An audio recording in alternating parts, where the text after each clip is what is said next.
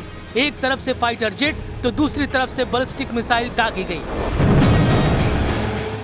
एक तरफ नेतन्याहू ने कमान संभाली जिसमें अमेरिका से भी पूरी मदद थी, तो दूसरी तरफ ईरान के सर्वोच्च नेता अली खamenei ने मोर्चा संभाला और तमाम मिलिट्री लीडरशिप खत्म होने के बाद फौरन सेना की कमान नए कमांडरों के हाथों में दे दी और फिर 12 दिनों तक ईरान ने बता दिया कि इजराइल की शुरुआती स्ट्राइक के बाद उसकी मिसाइल पावर बरकरार है। ईरान के तेवर बता रहे हैं कि उसकी मिसाइल फिर तैयार है और ईरान पर फिर से हमला हुआ तो तेल अवीव और हाइफा बुरी तरह से दहलेगा। ये वार्निंग ईरान से लगातार आ रही है। ईरान के बड़े बड़े जनरल लगातार इजराइल को वार्निंग दे रहे हैं।